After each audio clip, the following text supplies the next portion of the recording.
Cek. Halo, kita live lagi di Facebook Danang Baskoro. Seperti malam-malam sebelumnya, kita akan membahas lagi tentang psikologi, karena psikologi adalah topik yang menarik yang tiada bosan kita ingin bahas. Psikologi adalah tentang diri kita sendiri, tentang orang lain di sekitar kita, tentang manusia. Dan karena kita manusia, maka kita tertarik dengan psikologi. Benar ya? Maka malam hari ini saya akan menemani Anda kembali untuk membahas tentang psikologi. Lebih detail untuk memahami diri, lebih detail tentang trauma. Trauma ini bukan sesuatu yang jauh dari kehidupan kita, tapi sebenarnya setiap orang mengalami trauma. Setiap orang pernah mengalami trauma dan setiap orang bisa sembuh dengan sendirinya. Akan tetapi ada trauma-trauma yang kita tidak bisa atasi karena ada suatu sebab tertentu yang itu membuat stres setelah trauma. Kalau dalam bahasa medisnya itu namanya stres pasca trauma atau post uh, traumatic stress disorder atau PTSD. Contoh-contoh ekstrimnya memang bisa menjadi PTSD, akan tetapi ada contoh-contoh lain dampak dari trauma ini bisa menjadi gejala-gejala yang lain ya, seperti kecemasan menyeluruh, seperti depresi, seperti fobia dan sebagainya. Banyak.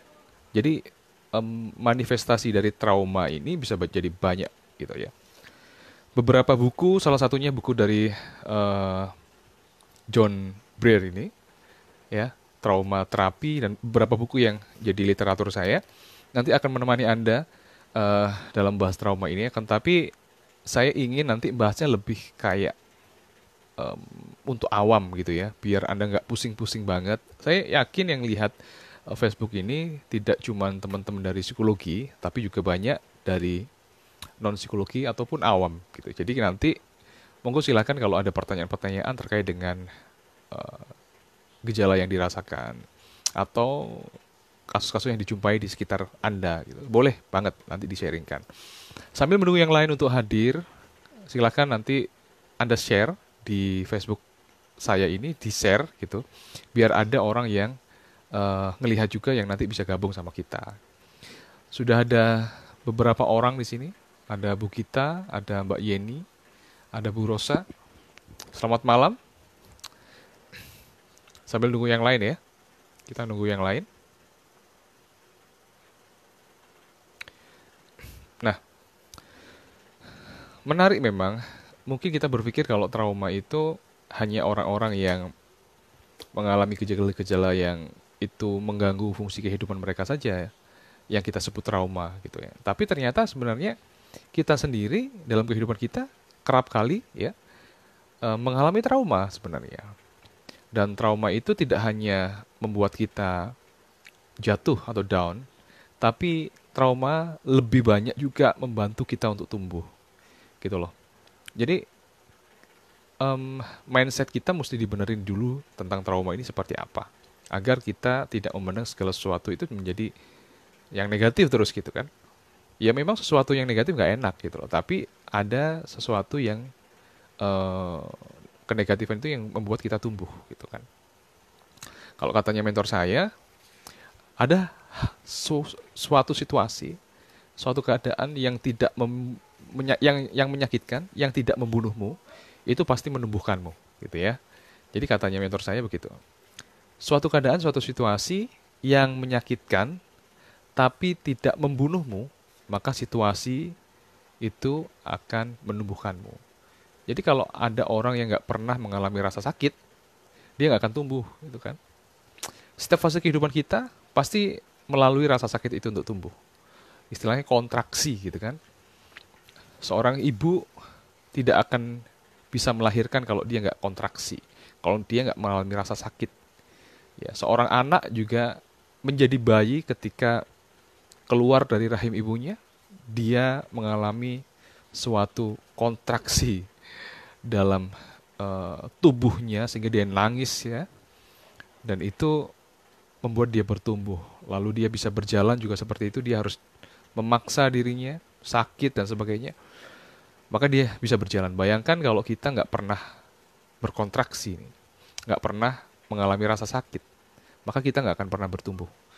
Maka bahasan kita kali ini ya judulnya adalah mengubah trauma menjadi tangga untuk sukses. Ya, tapi sebelumnya sambil nunggu yang lain, kita bisa saling sapa dulu ya.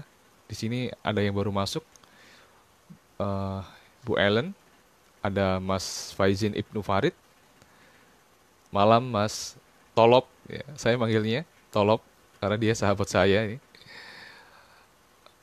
Oke, ada yang lain, silahkan menyapa, saling menyapa.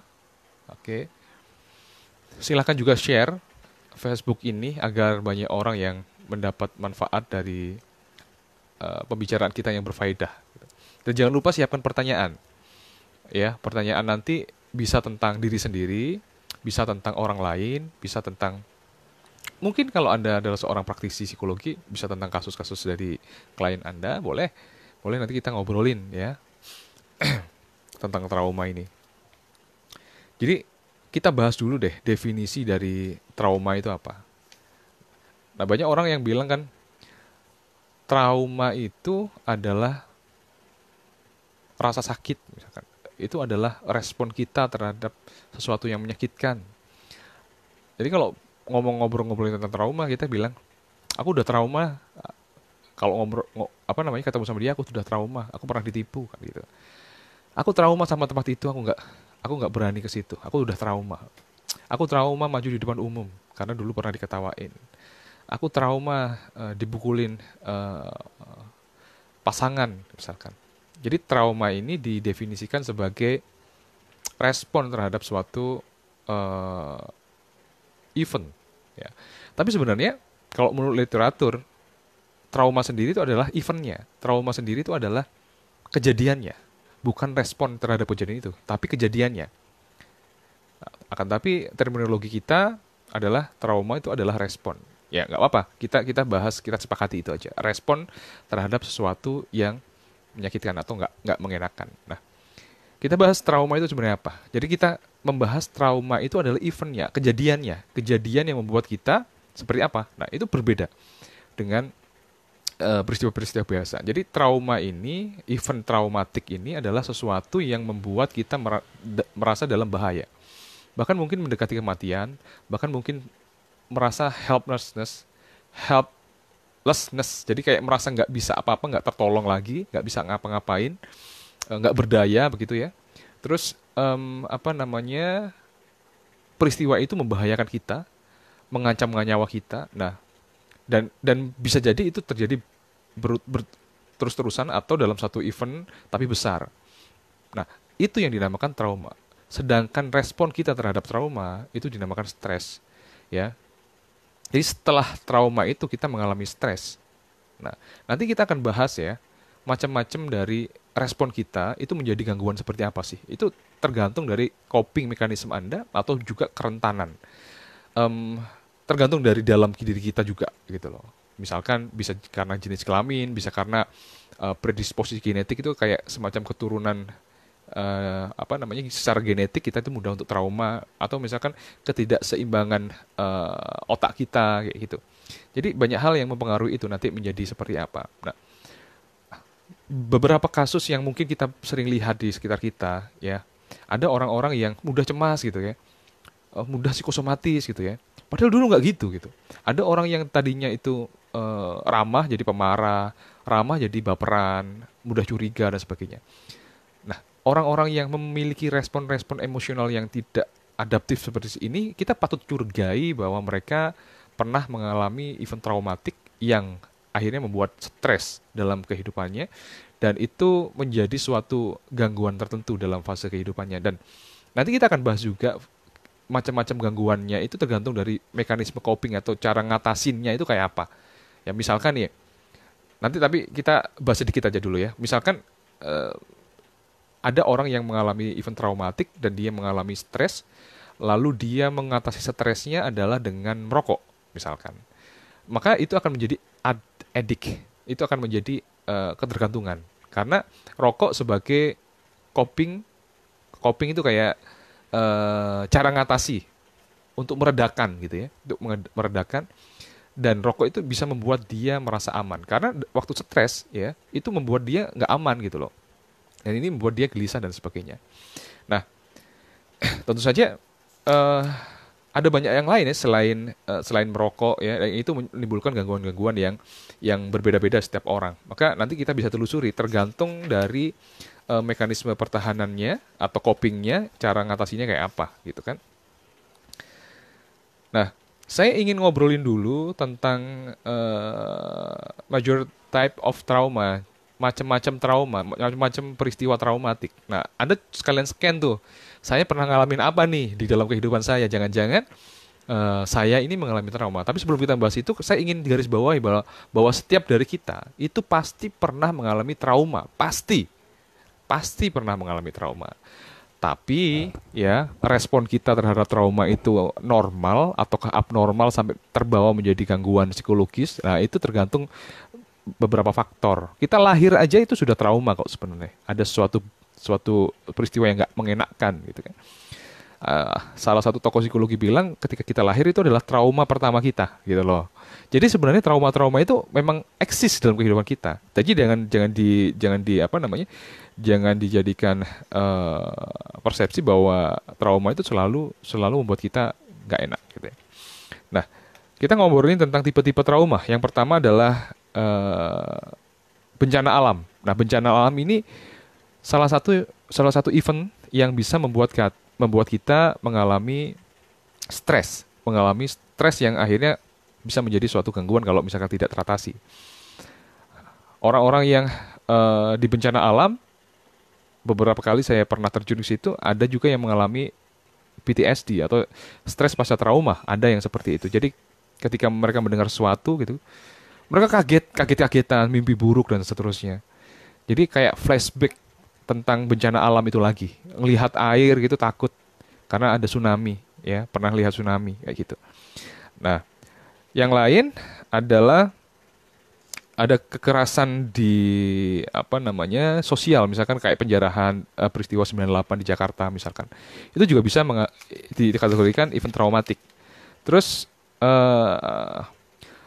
kecelakaan transportasi skala besar, misalkan kecelakaan pesawat, dia nggak meninggal tapi pesawatnya rusak, hancur misalkan. Terus di kereta api, di apa namanya, di bus, bahkan di mobil, yang itu membuat dia merasa terancam nyawanya, merasa bahaya di situ dan kayak terjebak gitu. Akhirnya dia merasa tidak, kayak nggak, dalam situasi itu dia nggak bisa ngendaliin diri karena terjebak sama situasi. Itu juga salah satu tipe dari event traumatik. Lalu kebakaran rumah ya misalkan kayak gitu. Terus ada juga eh pelecehan seksual dan apa namanya, pemerkosaan misalkan. Nah, ini juga event traumatik. Jadi kadang-kadang ada orang yang dia itu sensitif banget sama sama pacarnya. Jadi kayak takut, kayak curiga dan sebagainya. Ternyata di situ ada abuse seksual, ada sexual abuse dari keluarganya dulu, misalkan pamannya. Beberapa case yang saya temui itu dia dilecehin sama pamannya, sama keluarganya, ya, orang-orang terdekat gitu ya.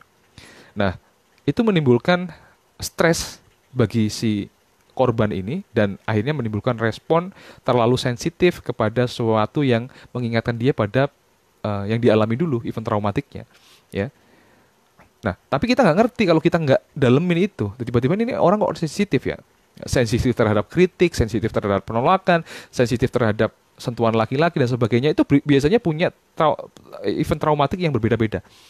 Dan kita bisa bisa bisa apa ya, bisa tandain, oh, kalau dia sensitif kayak gini di suatu situasi ini, kayaknya dulu dia mirip-mirip kayak gini tuh situasinya, ya. Bahas lebih lanjut nanti ya.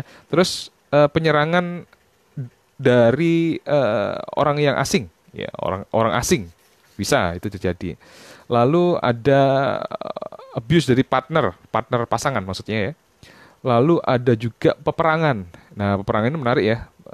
Teman-teman tentara misalkan habis dari habis dari medan perang gitu ya, menyaksikan teman-temannya yang ditembak bom dengan mata kepala sendiri gitu ya.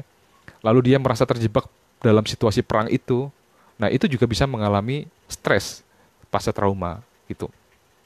Lalu yang berikutnya adalah eh, abuse waktu anak-anak. Jadi dia mengalami kekerasan waktu anak-anak. Biasanya orang tua yang memiliki masalah, orang tua yang memiliki masalah psikologis juga, atau pasangan yang sering bertengkar, itu pelampiasannya banyak juga ke anak. Ya, pelampiasannya juga banyak juga ke anak. Dan anak ini akhirnya mengalami stres waktu dia kecil. Dan event traumatik itu terjadi berulang kan, kalau misalkan dia anak kecil dimarahin, dipukul, ditendang ya, di abuse, tidak hanya fisik tapi kadang-kadang juga kata-kata ini yang lebih juga membuat anak memiliki konsep diri yang jelek gitu loh. Nah, ini juga event traumatik, teman-teman. Kayak kemarin kita ngomong tentang pertumbuhan dan pertahanan ya. Artinya kalau emosi negatif itu lebih kepada fungsi dari pertahanan, tapi untuk pertumbuhan dia nggak bisa tumbuh. Sehingga anak-anak yang berada dalam emosi yang negatif, biasanya mereka terhambat tuh. Terhambat pertumbuhannya, baik pertumbuhan fisik ya, maupun pertumbuhan psikis. Jadi mereka biasanya agak bermasalah dalam belajar, bergaul, dan seterusnya ya. Yang berikutnya adalah, ini yang menarik ini.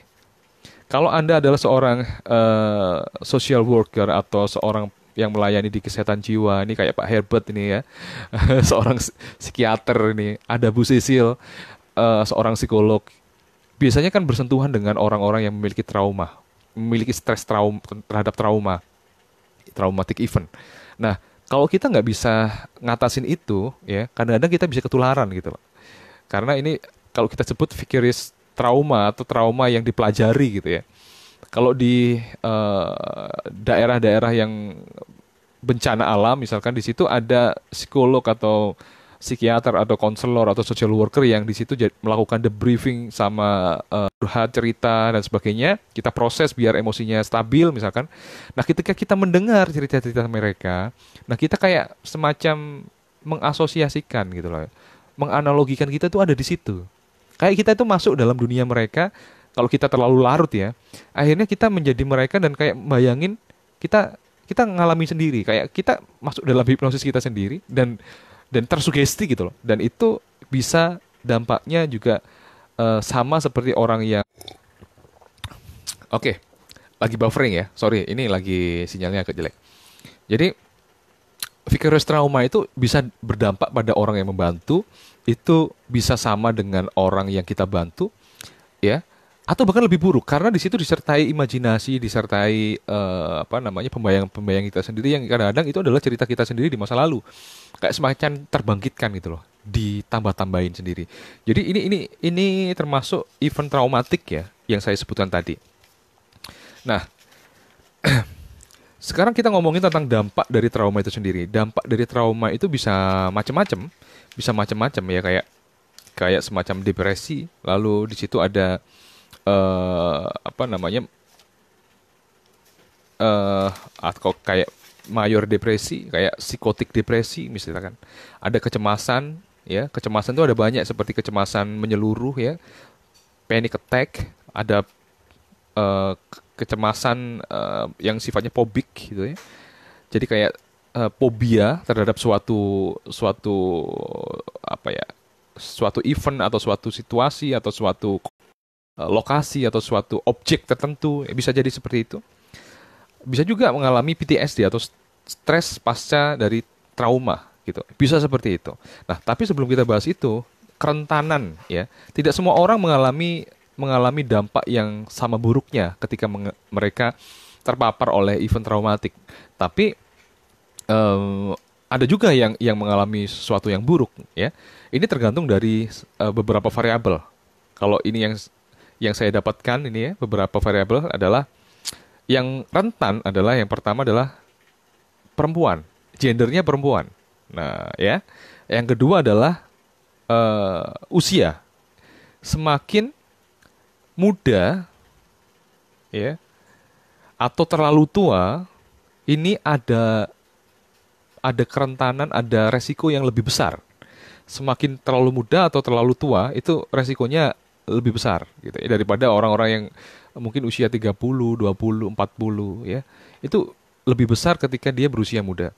Misalkan usia-usia di bawah 10 tahun misalkan itu rentan banget. Lalu di sini ada race atau suku ya.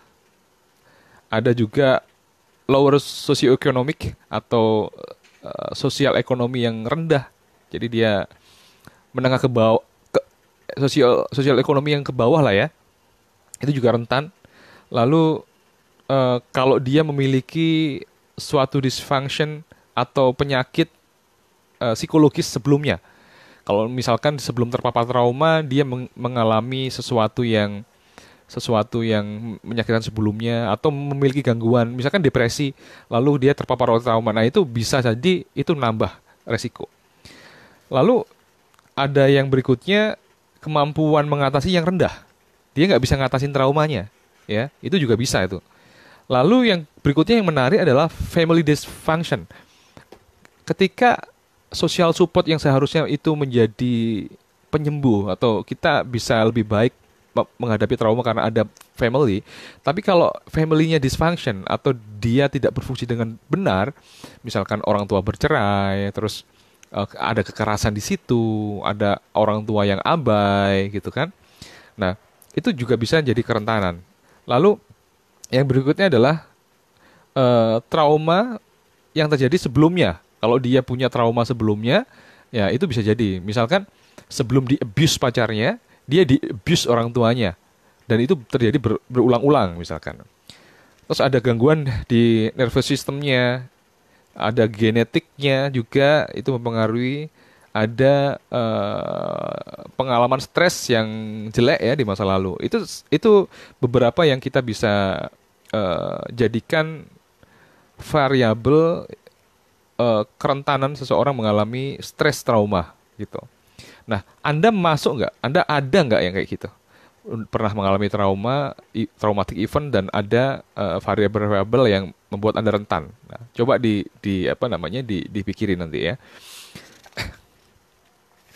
Lalu kita ngomongin lagi tentang dampak dari trauma. Nah, gini loh. Trauma itu adalah sesuatu yang membuat kita tidak stabil. Jadi garisnya trauma itu, saya gambar dulu ya.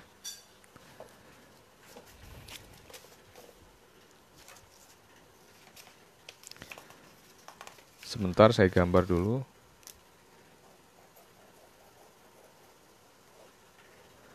Jadi kalau Anda lihat di sini, kelihatan ya. Ini ya. Ini adalah situasi normal. Ini adalah situasi normal. Lalu di sini ya ada traumatic event. Tulisan saya jelek, sorry. Ini adalah traumatic event. Nah, ini yang bergelombang kayak gini, ini namanya masa krisis.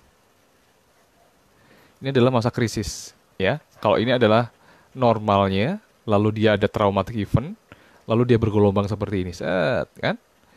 Nah, masa-masa kritis ini sangat menentukan seseorang apakah dia akan menjadi jelek atau menjadi lebih baik daripada sebelumnya. Sehingga orang yang mengalami trauma itu sebenarnya nggak punya pilihan selain dua pilihan. Yang pertama dia menjadi semakin jelek, yang kedua dia menjadi semakin baik daripada sebelumnya. Dia nggak akan pernah menjadi orang yang sama lagi ketika dia terpapar oleh traumatic event. Tapi ya perlu digarisbawahi bahwa traumatic event ini tidak selalu membuat kita jadi jatuh seperti ini. Ada pilihan untuk ke atas. Nah, nggak mungkin dia tuh kembali lagi seperti sebelumnya di sini, tuh nggak mungkin. Jadi kalau nggak ke bawah ya ke atas. Anda masuk yang mana nih? Makanya saya bilang di judul kita tadi adalah membuat trauma ya itu menjadikan kita naik kelas gitu kok. Jadi judulnya kita ngomongin kan itu ya. Jadi kita mesti framing itu. Jadi ini normalnya, ini ada traumatic event, ini ada krisisnya. Di fase krisis inilah menentukan apakah kita nanti akan menjadi gangguan atau menjadi orang yang baru yang itu lebih kuat daripada sebelumnya. Ya. Nah, tergantung apa? Ya, tergantung yang namanya cara ngatasinnya. Kita menyikapi trauma itu seperti apa? Nah, kalau kita salah menyikapi trauma, maka di situ pemrosesan emosinya nggak benar tuh. Nanti pemrosesan emosinya, ya, peristiwanya, memori-memorinya itu nggak benar. Ya, kalau misalkan kita bisa bilang ada kesalahan memproses, ada kesalahan apa namanya kerja dari otak kita. Ya kalau kita bilang dalam psikologi ada yang namanya fiksasi gitu ya.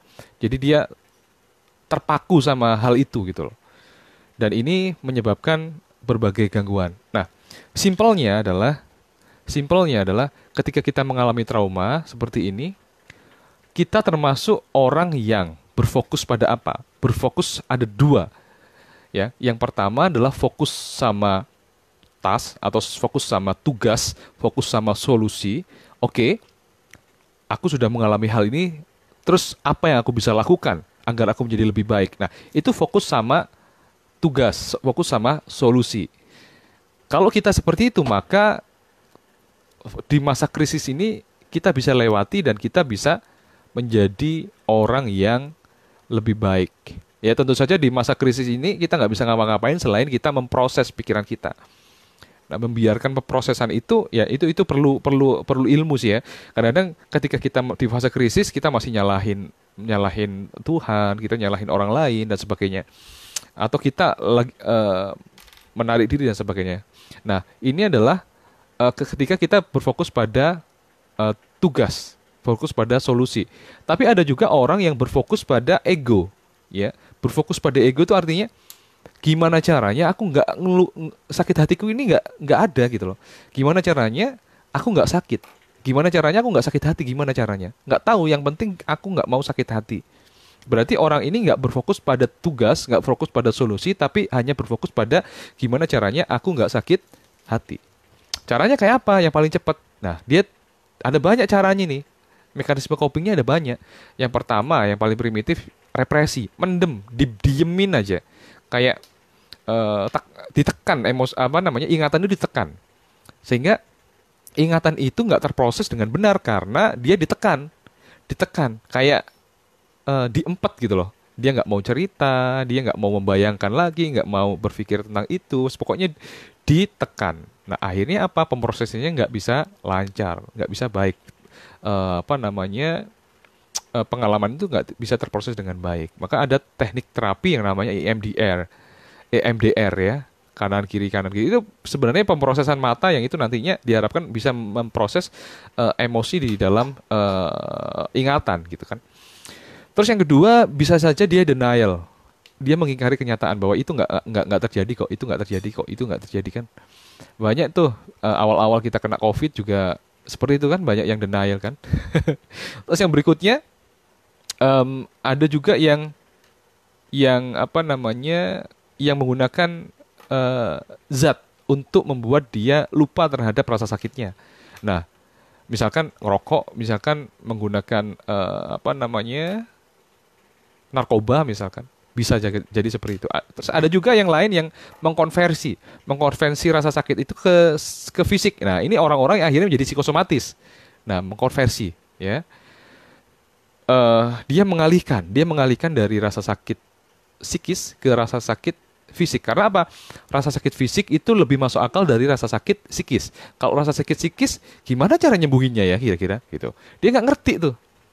Akhirnya apa? Dia coba untuk memindahkan rasa sakit itu ke fisik biar lebih logis. Ada orang-orang yang self harm atau menyakiti dirinya sendiri, orang-orang yang bunuh diri juga itu akhirnya bunuh diri. Itu dia sebenarnya memindahkan rasa sakit di hatinya, rasa sakit di pikirannya itu kepada fisik. Jadi ketika dia memindahkan ke rasa fisik lalu disilet-silet gitu ya. Ini lebih masuk akal rasa sakitnya. Karena ketika dia menyilet seperti itu, ada rasa sakit itu akan bisa sembuh. Rasa sakit itu akan berangsur-angsur bisa sembuh gitu ya. Paham ya? Jadi rasa sakit itu akan berangsur-angsur bisa sembuh. Dan masuk akal untuk diobati. Oke, dikasih obat merah. Oke, dijahit. Oke, aku ke dokter. Tapi kalau rasa sakit di hati, rasa sakit psikis, gimana tuh cara ngatasinya? Nggak bisa gitu loh. Dia maksudnya. Meskipun kita tahu ada teknik-teknik untuk mengatasi itu, cara-cara berpikir, dan bahkan bisa dikasih obat misalkan. Bisa, tapi dia nggak ngerti itu rasa sakitnya. Dan rasa sakit psikis itu lebih menyakitkan daripada rasa sakit fisik. Sehingga dia memindahkan rasa sakit itu ke fisik. Makanya orang-orang yang bunuh diri itu sebenarnya udah nggak kuat ya, nggak kuat menanggung rasa sakit psikis. Dan dia memindahkan ke fisik gitu. Nah, kita ngobrolin lagi tadi ya, ada represi, ada denial, ya mengingkari kenyataan, ada yang apa namanya penyalahgunaan zat aditif, terus lagi ada yang tadi memindahkan gejala ke fisik, ada juga yang akhirnya larinya ke makan, ya, ya orang-orang yang suka makan berlebihan itu kadang-kadang juga patut dicurigai bahwa mereka itu mengalami luka batin yang belum sembuh dan selalu gelisah dan sebagainya gitu loh. Sehingga copingnya adalah makan. Copingnya adalah makan. Itu bisa jadi seperti itu dan itu menjadi kebiasaan, jadi edik makanan, bingung kalau nggak makan. Terus ada juga yang suka belanja, bisa juga. Terus bisa juga ada yang apa namanya menjauh dari stimulusnya, menjauh dari peristiwanya. Itu akhirnya bisa menjadikan dia fobia. Fobia itu bisa terjadi karena kita menjauhi dari em, traumatic event yang mirip-mirip traumatic event. Kita menjauh, maka itu bisa menjadikan kita fobia. Kalau represi itu juga bisa menjadi depresi, ya. Karena kita mendem gitu ya, nggak mau ngomong, lalu mengurung diri di kamar, ya, leyeh-leyeh, undoing, nggak melakukan apa-apa, maka itu bisa menjadi mood disorder yang depresi, ya. Jadi masing-masing mekanisme pertahanan ini atau cara-cara ngatasi yang salah ini, yang berfokus pada ego ini akan membawa kita kepada suatu gangguan yang spesifik. Biasanya, oh kamu depresi ini biasanya mekanisme pertahanan dirinya kayak gini. Kita bisa nebak gitu, kita bisa nebak. Oh ini suka ngerokok, apa namanya? Kecanduannya kok banget ya. Ngerokok sehari bisa berapa batang. Ini biasanya ngerokoknya hanya untuk mengatasi stresnya itu. Nah, karena dia fokus pada ego. Denial, mengingkari kenyataan ya, menciptakan fantasi. Ini bisa jadi psikotik. Psikotik itu kayak antara pikiran sama emosi, antar kesadaran juga kacau. Kalau Anda lihat orang-orang kita sebut orang gila itu orang-orang yang mengalami psikotik. Ya, biasanya mekanisme pertahanan dirinya atau coping stresnya adalah dengan cara yang aneh-aneh gitu, yang fantasi, yang denial dan sebagainya. Ya, nah eh, semakin kita salah mengatasi stres itu, semakin gangguan itu juga parah. Dan ketika itu kita lakukan terus, maka gangguan itu akan semakin menumpuk, ditambah dengan stres baru, ditambah stres baru, dan seterusnya. Apalagi temanya sama, itu akan semakin menambah gangguan itu terjadi. So, itu yang bisa kita simpulkan bahwa trauma ini bisa ke bawah, bisa ke atas. Ya. Kita ngomong yang ke atas, tadi udah yang ke bawah ya. Yang ke atas kita bahas sedikit tadi. Nah, yang ke atas ini ketika kita berfokus pada tugas, fokus pada apa namanya solusi, berfokus pada pengembangan diri kita, ya. Karena ketika kita trauma, kita nggak akan menjadi orang yang sama lagi, maka tidak ada pilihan lain selain ke atas. Mau ke bawah kan nggak mau, ya. Orang-orang yang hebat, orang-orang yang menjadi seseorang yang apa terkenal di bidangnya, biasanya mereka mengalami trauma-trauma dalam hidupnya yang itu dimanfaatkan mereka untuk menjadi tangga naik gitu.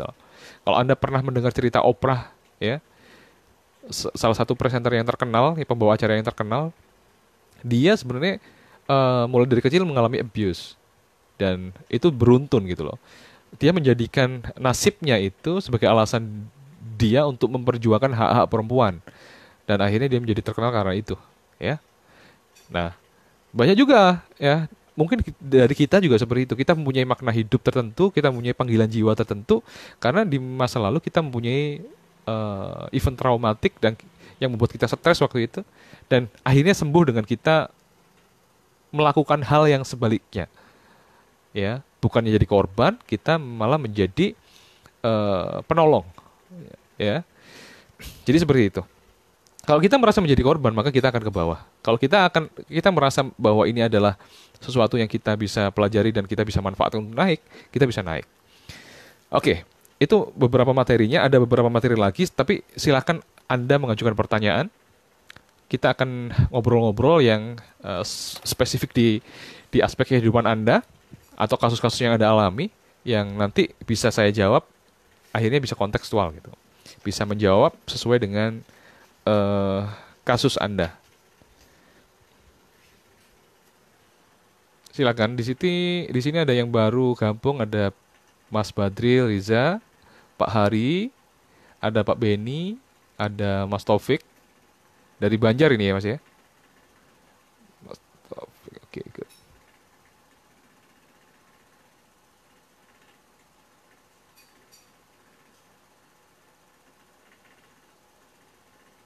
Silakan kalau ada pertanyaan teman-teman.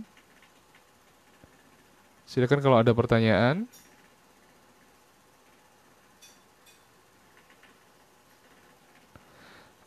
Oke,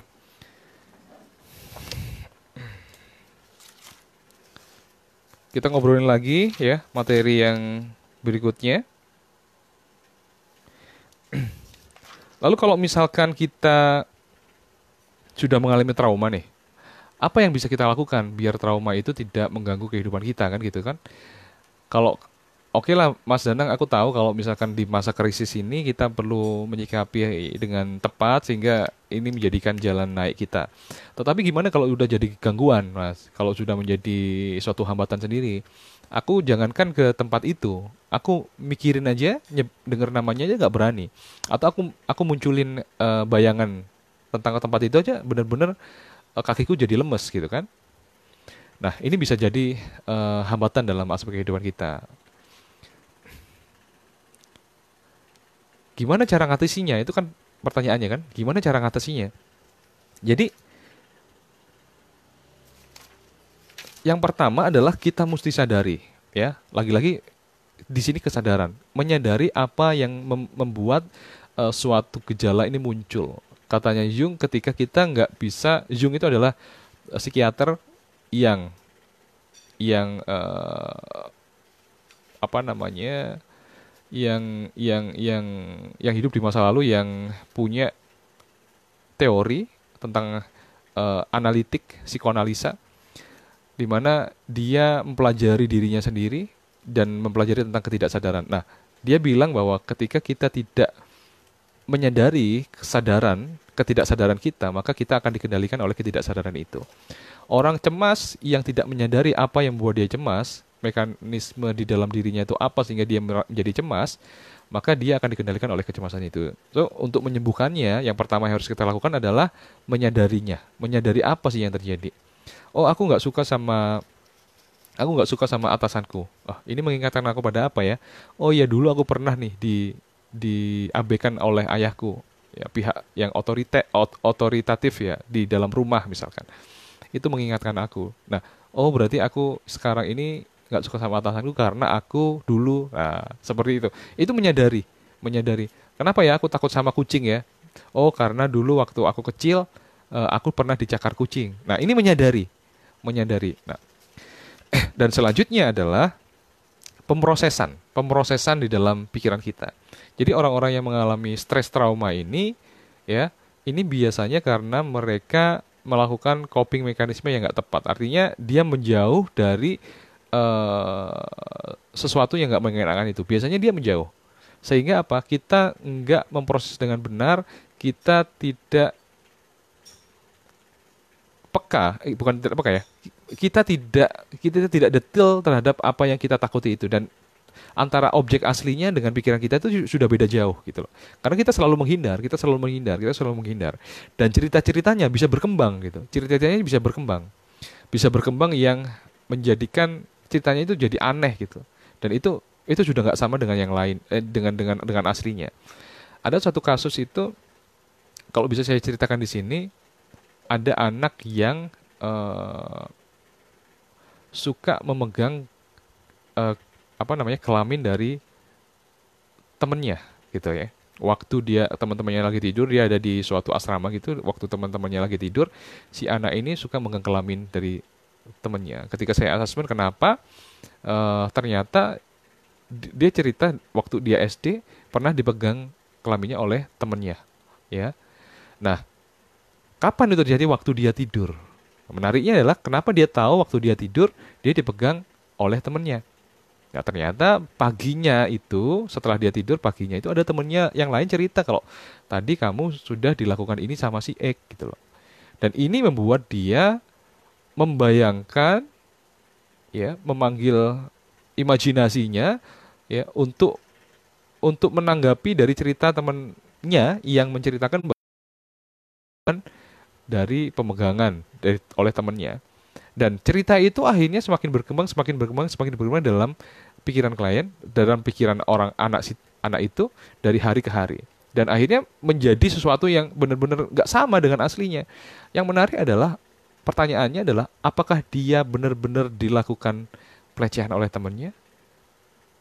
Apakah ada kemungkinan bahwa temannya yang ngomong itu cuma bercanda atau bohong? Mungkin saja. Tapi di pikiran anak itu adalah sesuatu yang nyata. Nah, berarti apa? Cerita di dalam pikiran ini kadang-kadang nggak sama dengan aslinya. Benar nggak? Oleh karena itu, salah satu pendekatannya ada yang dinamakan naratif exposure terapi. Atau kita menceritakan tentang apa yang ada dalam pikiran kita terkait event traumatik. Dan itu nanti kita bisa lebih peka lagi. Ya, selama ini mungkin kita hanya mikirkan aja atau kita nolak untuk memikirkan itu. Kita mengingkari, kita menjauhi pikiran-pikiran yang negatif itu. Ya, sehingga ketika kita semakin menjauhi, semakin mengingkari, semakin semakin pikiran itu semakin nggak tercerna dengan baik. Maka dengan naratif exposure terapi, si terapis itu mengeksplor apa cerita dari klien, dan di situ diketahui ada titik-titik di mana ketika dia cerita ada bagian-bagian di mana itu adalah sumber dari traumanya. Ada, kalau kita bilang eh, krit- critical driver, ya, kalau dalam NLP namanya critical driver. Ada sesuatu submodality atau suatu cerita yang benar-benar membuat suatu reaksi yang berlebihan di situ. Nah, itu biasanya ketemu dan kita bisa perdalam lagi supaya dia nggak terlalu peka di situ dan dia bisa cerita. Nah, ketika dia cerita, ya, ini otak ini memproses ingatan itu dengan baik. Ya, tidak terjadi hambatan lagi. Kayak batu itu dipecah gitu loh. Tapi untuk memecahnya, untuk mengingatnya itu luar biasa. Biasanya nggak semua orang mau tuh di explore seperti itu. Ya, ada cara-cara yang lain, misalkan dengan berfokus sama emosi, misalkan dengan EFT, bisa dengan hipnoterapi, bisa dengan apa namanya, painting terapi, bisa dengan EMDR, ya, dan banyak lainnya, gitu ya. Bisa bisa dengan psikofarma terapi ketika itu dibutuhkan, ya, untuk membuat responnya itu lebih baik, bisa dikasihkan obat-obat tertentu. Nah, yuk kita ngobrolin, ya. Kalau ada pertanyaan, silahkan. Kalau ada pertanyaan, silahkan. Biasanya orang-orang yang nggak bisa lepas dari trauma, karena trauma itu sudah menimbulkan stres yang berkepanjangan, dia bisa sembuh, dia bisa apa namanya, dia bisa berfungsi dengan normal ketika dia eh membalikkan perannya.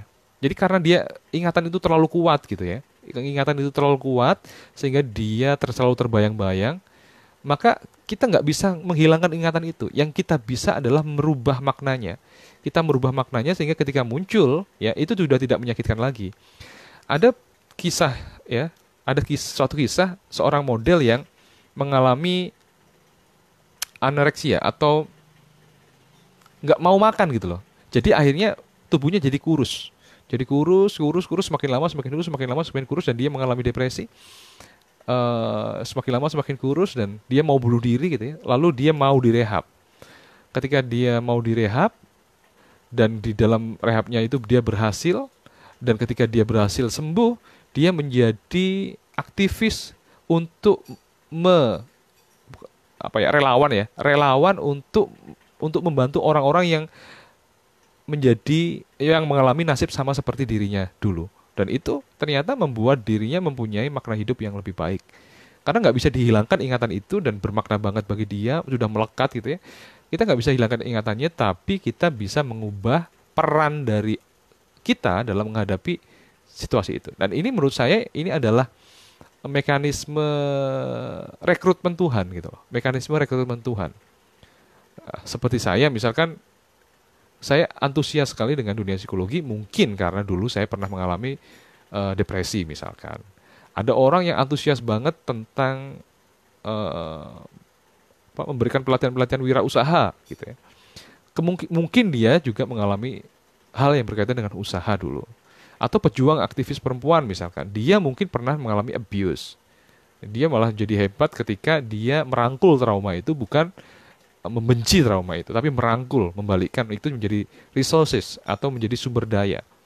Nah, nah ini karena apa? Ketika kita melakukan hal itu, ada energi yang luar biasa di dalam diri kita. Yang itu tinggal kita manfaatinya jadi apa? Jadi hal yang melukai diri kita atau jadi hal yang membuat kita naik ke atas. Gitu. Terserah kita, terserah kita. Itu tergantung dari sikap mental kita. Sikap mental Anda kayak apa? Menjadikan itu sebagai suatu penderitaan, menyerang diri Anda sendiri, atau itu menjadi dorongan, energi yang kita nggak bisa tidur, kita jadikan itu menjadi waktu untuk bekerja, memikirkan orang lain, dan seterusnya. Anda memilih jadi apa, gitu loh. Nah, oke. Sekarang saya buka termin pertanyaan bagi teman-teman. Saya menyapa teman-teman yang hadir di sini. Pak Suryawan Adi, Lili Sugianto, ada Bu Turyati, ada Pak Herbert. Pak Herbert, ayo bantuin saya dong ini jawab pertanyaan. Ada Mbak Rica, ada Mas Teguh. Halo Mas Teguh, gimana Banyuwangi Mas? Aman ya? PSBB juga enggak Mas? Oke. Saya jawab pertanyaan dulu, Mbak Yeni. Apakah setiap gangguan psikologi itu disebabkan oleh trauma? Kadang klien itu lupa peristiwa besar apa yang pernah ia alami sebelumnya. Ya kebanyakan nggak selalu ya. Kalau kita nggak punya trauma, lalu kita ngurung diri di kamar, terus ya kita jadi gila juga. Tapi gini, kebanyakan memang disebabkan oleh peristiwa-peristiwa yang membuat kita mengalami sesuatu yang helplessness, kita kayak nggak berdaya dalam situasi itu. Nah, sebenarnya intinya sebenarnya nggak berdaya itu loh, kayak merasa kita nggak bisa ngendaliin situasi. Nah, kita terjebak dalam situasi dan nggak bisa ngapa-ngapain, terperangkap gitu loh. Itu sebenarnya konsepnya. Entah itu bahaya yang beneran, realistik, atau sebenarnya bahaya yang unrealistik. Tapi bagi seseorang bahaya itu adalah bahaya yang beneran gitu loh. Nah itu sebenarnya konsepnya di situ. Respon tergantung responnya. Kalau mungkin buat kita adalah sesuatu yang biasa aja trauma event itu, tapi buat orang lain belum tentu kan. Nah ini tergantung dari reaksinya kayak apa. Kalau reaksinya itu merasa dia nggak berdaya, maka dia bisa merasa terjebak sama situasi itu. Nah mungkin bagi beberapa orang kita melamar pekerjaan lalu ditolak, itu bagi beberapa orang nggak ada masalah, santai-santai aja. Tapi bagi orang lain yang itu mempunyai kerentanan, coping stressnya jelek, misalkan ada genetiknya juga yang di situ sudah rentan terhadap stres, ada family dysfunction, ya, ada dulu dia pernah di abuse dan sebagainya, maka itu bisa menjadi event traumatik loh Mbak. Ya ini, ya. Tapi kadang-kadang orang juga nggak ngerti itu adalah event traumatik karena ya kayaknya biasa-biasa aja gitu loh. Tapi kenapa aku bisa begitu? Nah, jadi bisa aja begitu. Tapi menurut saya seorang yang punya gangguan itu belum tentu karena traumatic event, ya. Tapi karena ada coping yang salah dan dia menghadapi suatu traumatic event itu atau sesuatu yang menyakitkan itu sebagai sesuatu yang benar-benar menyakitkan, lebih menyakitkan daripada orang lain yang ngerasa karena kemungkinan dia sebelum-sebelumnya nggak pernah mengalami event traumatik yang berhasil diatasi. Contohnya ya, anak-anak yang terlalu dimanja, anak-anak yang mudah diturutin, anak-anak yang nggak pernah, istilahnya jarang untuk diberikan kesempatan untuk melakukan tugasnya sendiri, dihandle orang tua semua. Maka ketika dia ditolak oleh orang lain, dia mendapat celaan dari temannya, bercandaan dari temannya, dia bisa stres. Dan itu kayak semacam event traumatik yang benar-benar memukul bagi dirinya. Kita asesmen, cuman gitu aja. Masa sih ini bukan event traumatik menurut saya? Menurut kita enggak. Menurut dia? Nah, itu loh, karena ada kerentanan-kerentanan di awal. Ya, ada kerentanan-kerentanan di awal. Jadi itu yang perlu kita pahami sebenarnya. Gitu Mbak ini ya. Makanya kita nggak bisa pisahin antara peristiwa traumatik dan reaksinya, dan juga yang namanya kalau kita sebut dalam psikologi namanya psikokinesa. Psikokinesa itu bagaimana perjalanan penyakit itu, mulai dari pola asuhnya, mulai dari perjalanannya dia berkembang dan seterusnya sampai dia mengalami sakit. Itu kita perlu pahami tuh psikokinesanya, nggak cuma diagnosanya aja. Tapi dari perjalanan itu kita pahami, harus kita pahami. Karena di situ kita tahu, oh ternyata perkembangannya psikologisnya kayak gini. Sehingga dia nggak mampu. Oh dulunya pernah di-abuse. Oh dulunya pernah mengalami ini, mengalami ini. Oh dulunya nggak pernah mengalami itu, tapi dia nggak pernah dihadapkan pada suatu hal yang menyakitkan. Dia nggak pernah mengalami kontraksi dalam dalam kehidupannya gitu loh. Kalau orang deh nggak pernah ngangkat beban yang berat, 10 kilo misalkan. Kan ototnya lemah tuh. Waktu dia remaja disuruh ngangkat beban 20 kilo. Kan nggak kuat dan akan merasa sakit. Kalau orang yang sudah terbiasa mengangkat beban 20 kilo, 30 kilo, ngangkat beban 20 kilo nggak ada masalah. Ya kan?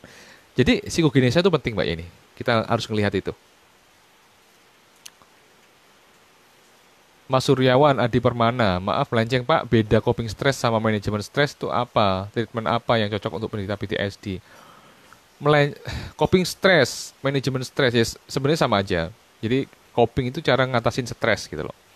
Cara ngatasin stres itu ada yang berfokus yang seperti saya jelaskan tadi, ada yang berfokus pada solusi, task, atau berfokus pada ego. Pokoknya aku nggak sakit, ini gimana? Nah, orang-orang yang berfokus pada ego nggak akan bertumbuh, Mas.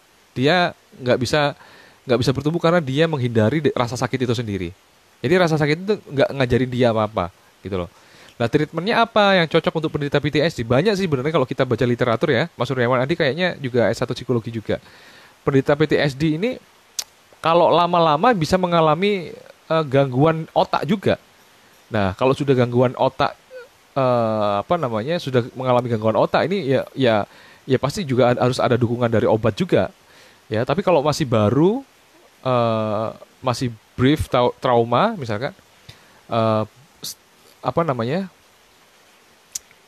masih gejala ya istilahnya gejala PTSD dalam 1 bulan 2 bulan misalkan itu masih kita bisa lakukan terapi-terapi psikologis.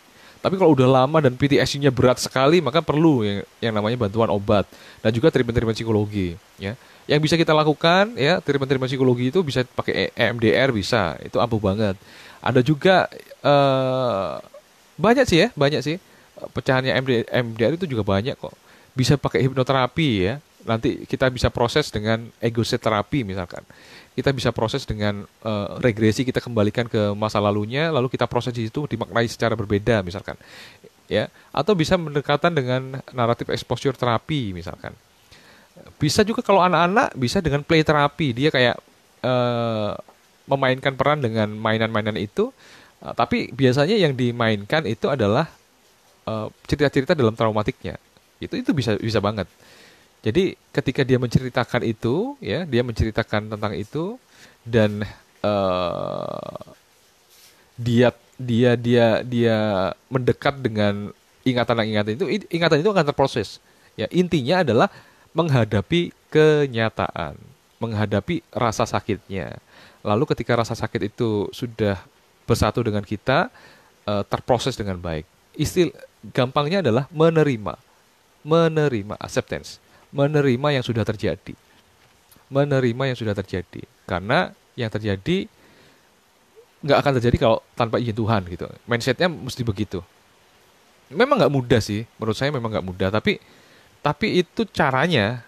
Ya nggak ada sesuatu yang mudah yang bisa kita lakukan kalau itu sudah menjadi sesuatu gangguan yang parah kan. Tapi itu caranya. Ya, banyak orang itu nggak mau menjalin proses dan mau enaknya aja. Padahal ketika dia menjalin proses dan sembuh, ya dia akan naik kelas gitu loh. Ya, naik kelas. Jadi kita tuh sebenarnya nggak bisa bahagia banget ketika diri kita tuh nggak kuat. Jadi kita mesti kuat dulu, baru kita bisa bahagia gitu loh. Jadi kalau kita nggak kuat, kita akan terombang-ambingkan dengan situasi tuh. Situasinya akan mengombang-ambingkan perasaan kita. Tapi kalau kita kuat, karena kita punya locus of control-nya internal, maka eksternal itu nggak akan bisa mempengaruhi kita terlalu banyak. Ya mempengaruhi iya, tapi nggak terlalu besar pengaruhnya gitu loh. Jadi gampangnya adalah ketika kita terjatuh kita nggak terlalu sedih, ketika kita naik kita juga nggak terlalu bangga, biasa-biasa aja. Berarti kita punya locus kontrol internal yang baik.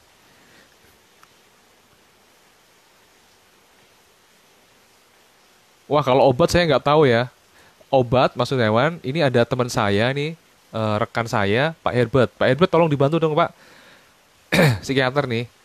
Kalau untuk penderita PTSD diobatin apa, Pak?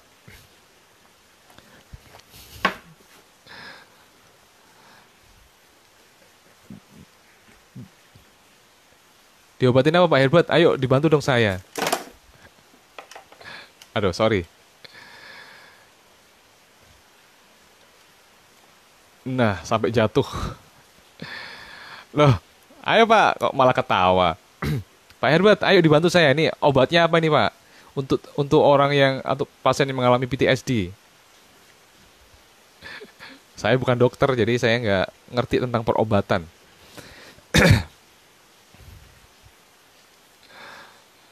Jadi itu ya teman-teman ya. Antidepresan. Mereknya apa, Pak? Antidepresannya? Sekalian tulisin resepnya tuh, dosisnya tuh. Aduh, aduh sorry. Aduh sorry jatuh ya. Ini gara-gara Pak Herbert ini bisa jatuh kayak gini. Aduh.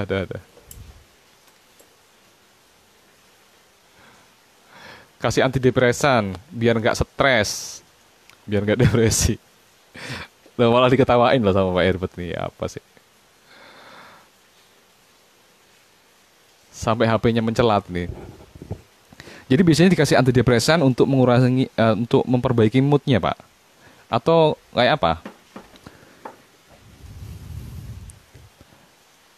Hanya antidepresan aja atau ada yang lain?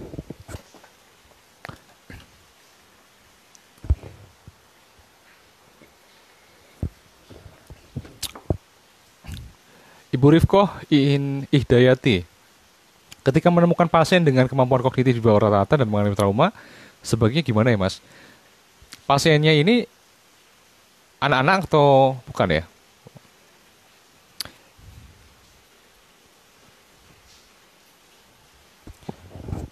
Nah, sebenarnya sama aja sih Bu Rifko. Untuk pendekatannya ya, kalau misalkan yang mempunyai intelijensi yang HP ku rusak, Pak. Yang jatuh ini kayaknya punya aku, Pak. HP-nya, bukan punyanya Pak Herbert ini. Ya, Bu Rifko. Jadi kalau misalkan intelijensinya itu di bawah rata-rata, misalkan dia di apa namanya? Di misalkan intelijensi RM ringan atau borderline kayak gitu ya. Kita mesti sesuaiin bahasanya sih, bahasanya. Bahasanya lebih disesuaiin. Dan kalau anak-anak bisa aja tuh play terapi bisa, Bu. Bisa pakai play terapi. Jadi dia bisa bisa sukanya dia apa gitu kan. Yang penting awal-awal kita mesti bangun repo yang bagus, bangun rapport yang bagus untuk anak-anak. Main-main dulu yang nggak bermakna dulu nggak apa-apa. Tapi setelah itu kalau dia udah mulai membuka diri, kita bisa mainkan peran tuh, main-mainan gitu ya. Pakai boneka boneka hewan gitu bisa. Atau kalau saya biasanya di rumah sakit tuh pakai apa ya, kayak semacam hewan-hewannya karakter gitu loh. Ya, ada juga boneka-boneka bapak, ibu, anak kayak gitu. Nah, kita mainin tuh peran-perannya kayak apa. Nah, ketika dia memainkan peran, di situ kesempatan kita yang pertama adalah untuk memproses ingatannya. Ketika ingatannya diproses, lalu dibicarakan keluar, ya, terjadi pemrosesan di situ. Yang kedua, kita bisa lakukan reframing. Jadi ketika kita lakukan reframing, misalkan dia tadinya jadi korban, terus emosi itu nggak terekspresikan, lalu gimana cara mengekspresikannya kan gitu tuh. Jadi emosi itu tertahan dan menjadi sumber dari apa namanya, kecemasan, stres gitu ya, karena dia nggak terekspresikan, karena dia melakukan mekanisme coping yang nggak tepat. Misalkan dia repress, dia pendem, dia sangkal, ya, dan seterusnya. Maka yang perlu kita lakukan konsepnya adalah mengekspresikan yang pertama. Jadi diekspresikan itu bisa melalui dia itu biar cerita kayak gitu, itu mengekspresikan. Menggambar itu mengekspresikan.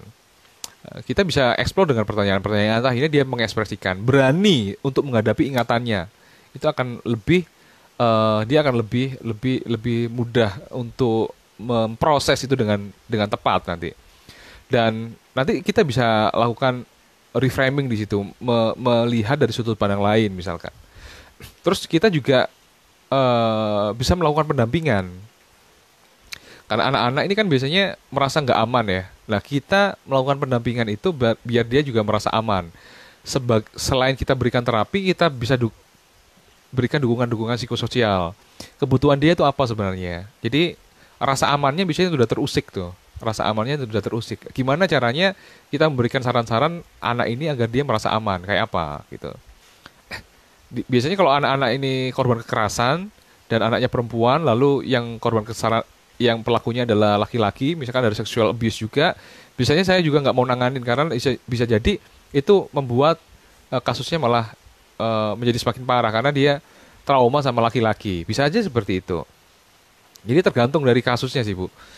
Tapi yang jelas kalau masalah kemampuan kognitif ini ya kita perlu sesuaikan treatment kita ini bisa dimengerti atau enggak.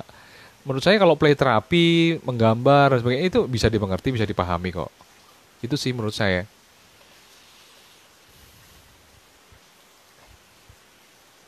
Intinya untuk ngatasin trauma itu adalah em, mendekatkan diri kepada sesuatu yang tadinya dihindari gitu loh. Dan membuat dia berdaya dalam situasi itu.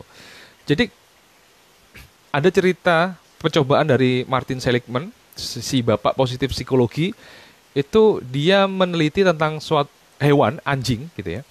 Untuk jadi percobaan, anjing itu ditempatkan dalam satu kotak, anjing itu ditempatkan dalam satu kotak, lalu dia disetrum. Ya, dia kan lari kan.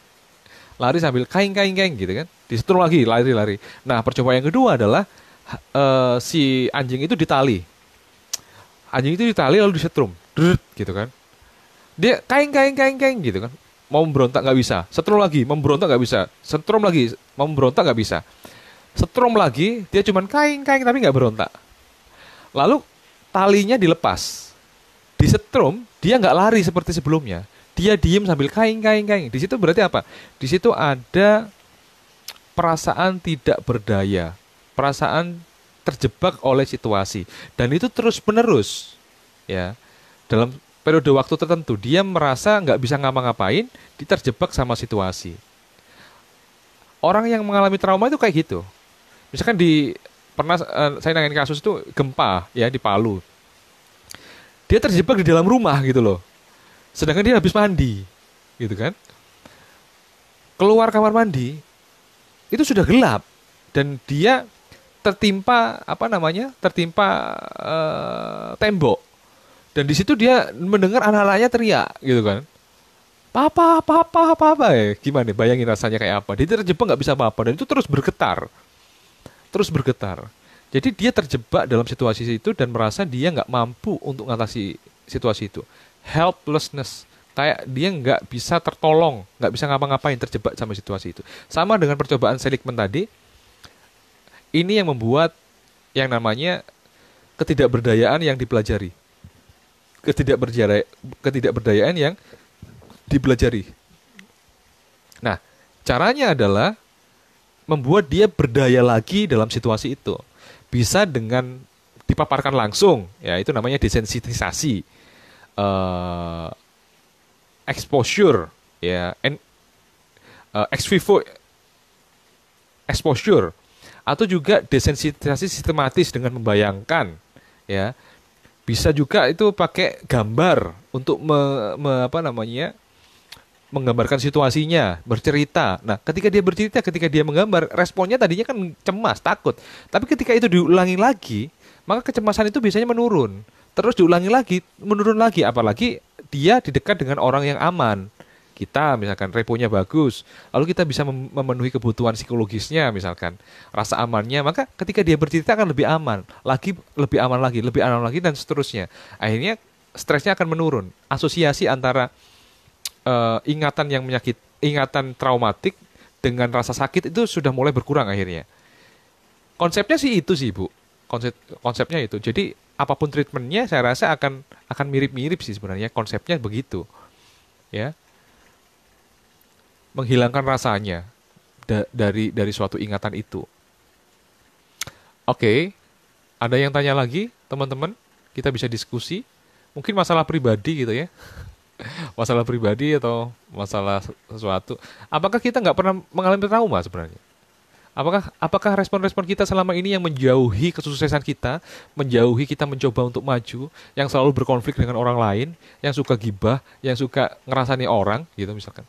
Jangan-jangan itu karena trauma masa lalu gitu loh. Biasanya situasinya spesifik tuh. Ya, situasinya spesifik tuh.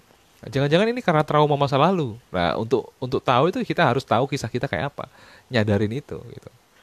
Jangan-jangan yang menghambat selama ini itu gitu.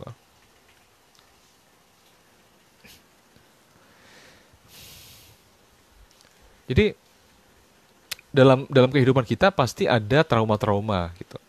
Tapi jangan-jangan trauma itu menimbulkan sesuatu yang kurang baik dalam hidup kita yang kita nggak sadari sampai sekarang akhirnya menjadi kayak semacam mental block gitu ya, bahasa awamnya mental block atau self sabotage atau sabotase diri. Jangan-jangan seperti itu gitu kan.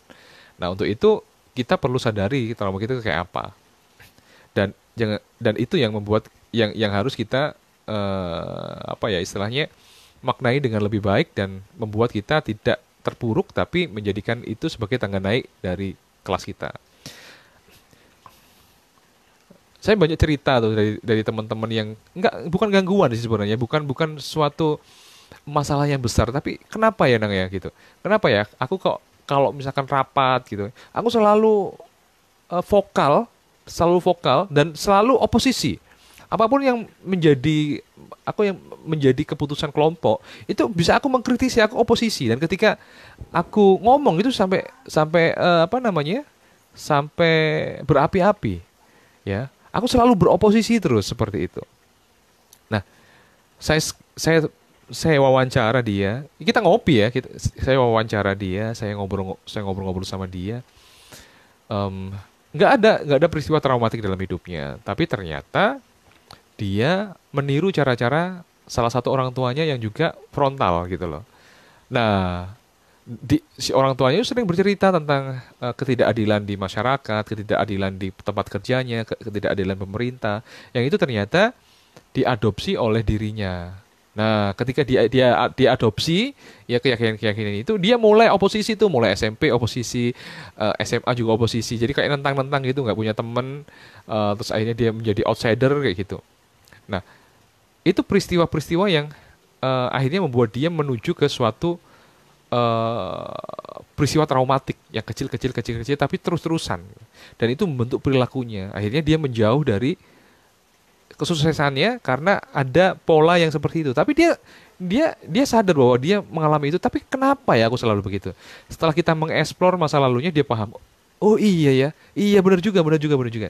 Nah, pertanyaannya bagi Anda adalah apakah selama ini Anda memiliki perilaku-perilaku yang menghambat, perilaku-perilaku yang membuat itu Anda mengalami satu posisi diri gitu loh. Padahal Anda sudah pinter, Anda bisa dibilang layak untuk menuju tempat yang Anda inginkan, tapi kok selalu saja ada kata-kata, ada perilaku-perilaku yang kadang-kadang kecil yang menjauhkan Anda dari tujuan Anda. Jangan-jangan itu karena kepekaan kita terhadap hal yang mirip dengan traumatic event kita. Benar nggak sih? Ya, berarti harus diapain tuh? Apakah tetap harus kita jauhi, ataukah tetap harus kita musuhi, atau harus tetap kita denial sama kenyataan yang di masa lalu, ataukah kita harus memaafkan orang-orang yang pernah menyakiti kita, ataukah kita harus menerima situasi yang sudah terjadi sehingga terproses dengan benar, ataukah kita harus juga menjadikan itu alasan bagi kita agar kita tidak menjadi korban lagi, tapi menjadi orang yang berdaya dalam situasi itu, gitu ya. Kalau dalam psikodrama itu kita memerankan diri tidak hanya menjadi korban dalam situasi traumatik itu, tapi kita juga menjadi seorang yang menolong. Kita bisa memerankan itu, dan akhirnya kita bisa berempati dengan banyak banyak banyak variabel di situ. Nah, jadi seperti itu. Silakan kalau ada pertanyaan. Oke. Ada pertanyaan dari Ibu Ita Juwita. Saya trauma ketemu keluarga suami, terutama ayah mertua. Sudah 2 tahun saya nggak interaksi dengan mereka. Bagaimana saya bisa melupakan trauma itu? Oke. Sudah 2 tahun nggak berinteraksi dengan mereka. Oke. Jadi intinya gini, semakin kita menjauh dari rasa sakit, maka rasa sakit itu akan semakin sakit. Suatu cerita tentang cerita Anda dengan mertua, dengan ayah mertua, ya, cerita itu mungkin ada konflik di situ. Nah, kalau Anda menjauh dari itu, menjauh dari sumber yang membuat Anda nggak nyaman, semakin lama cerita itu akan semakin berkembang. Tidak seperti yang seharusnya, tapi ada berkembang nggak sama seperti cerita aslinya gitu loh. Karena di situ ada ditambah-tambahin sendiri, ada membayangkan sendiri, ada nggak sadar kita juga akhirnya terpengaruh dengan trauma kita di masa lalu, mungkin dengan seorang ayah laki-laki atau dengan seorang laki-laki atau dengan seorang ayah kita atau hal-hal yang lain gitu loh.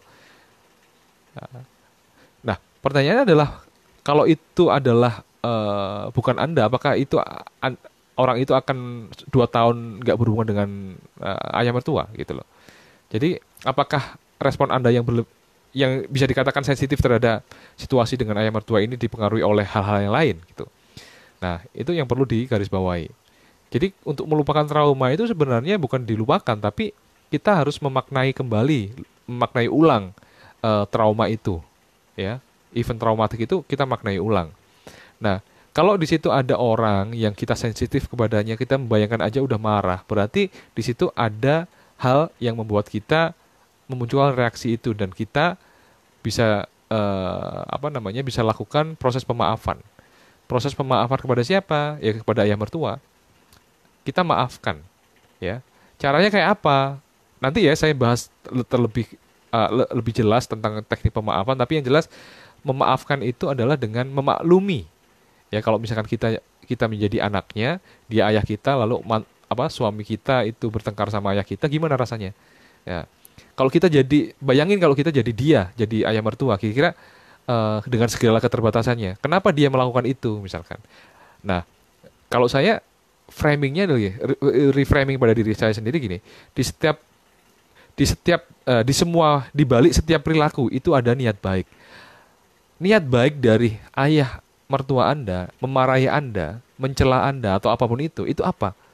Ya, mungkin saja dia mempunyai niat baik untuk dirinya, untuk anaknya, atau untuk Anda, yang itu caranya itu nggak masuk akal, yang caranya itu salah, gitu loh. Cara-caranya itu nggak ekologis, ada efek sampingnya. Karena mungkin keterbatasan cara berpikir, ada trauma-trauma masa lalu di ayah mertua Anda, atau apapun itu, saya nggak tahu. Tapi yang jelas, semua perilaku itu niatnya baik. Nah, ketika kita punya mindset seperti itu, maka kita bisa tuh membayangkan kalau saya jadi ayah ini kayak apa ya? Kenapa dia menghukum aku, misalkan? Kenapa dia kasar sama aku? Apakah ini karena? Nah, coba rasain itu. Dengan begitu kita nggak hanya menjadi pemahaman kita nggak hanya menjadi korban saja, tapi juga menjadi seseorang yang lain, gitu. Kalau Anda bayangin diri Anda menjadi seseorang yang lebih bijak daripada Anda sekarang, kira-kira nasihat apa yang diberikan kepada Anda? Nah, itu kita bisa menjadi peran-peran itu tuh, ya, sehingga kita bisa memahami masalah lebih menyeluruh, lebih gestalt, lebih menyeluruh, ya, nggak cuma menjadi korban, tapi juga menjadi seseorang yang lain di situ. Nah, semakin Anda menjauh dari situasi ini, semakin situasi ini membuat Anda akan nggak adaptif. Jadi semakin Anda menjauh dari sesuatu yang menyakitkan, maka Anda semakin sensitif terhadap itu, dan Anda semakin menjauh, semakin menjauh, dan ceritanya nggak lagi sama, perasaannya juga nggak karu-karuan, dan masalahnya jadi berapi. So, yang harus Anda lakukan yang pertama adalah menerima kembali, mendekati kembali, dan memaafkan. Susah, iya. Tapi pertanyaannya adalah ketika Anda nggak memaafkan ayah mertua Anda, yang nggak bisa tidur itu siapa? Ayah mertua Anda atau Anda? Kalau Anda nggak memaafkan ayah mertua Anda, yang nggak bisa makan enak, terus perasaannya nggak enak, ayah mertua Anda atau Anda? Gitu loh. Jadi kalau yang rugi itu yang nggak maafin atau pelakunya. tentu saja siapa? Diri kita sendiri yang nggak maafin, karena ruginya banyak gitu loh. Orang yang nggak kita maafin mungkin bisa santai, bisa enak, bisa tidur enak, tapi kita, karena kita menjadi korban. Kita nggak bisa maafin, ya kita merasa merasa apa namanya dendam karena kita merasa menjadi korban. Ingat yang saya jelaskan tadi tentang ketidakberdayaan yang dipelajari. Karena kita merasa terjebak sama situasi itu nggak bisa ngapa-ngapain gitu loh. Oke, FGD, fokus gibah discussion. Ya, nggak apa-apa. Gibah yang bermanfaat, berfaedah.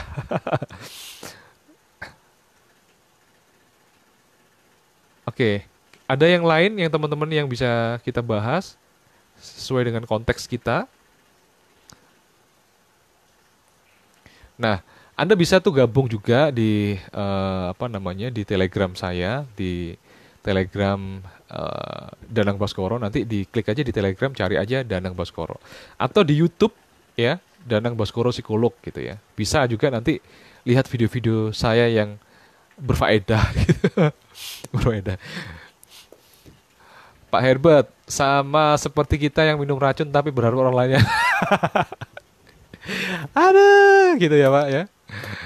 Saya sama Pak Herbert ini apa namanya pernah ditempatkan di suatu pulau. Kita minum racun tapi berharap orang yang lain yang mati Pak. Ya, ya, ya, ya. Bagus, bagus, bagus. Sudah ini Pak, sudah nggak work from home ya? Sudah kerja seperti biasa atau masih dirumahkan? Oke teman-teman yang lain, ada pertanyaan nggak tentang trauma, tentang cara penyembuhan, atau tentang masalah pribadi? Nggak apa-apa. Seperti apa gitu kan? Monggo silakan kalau ada pertanyaan, saya akan tunggu.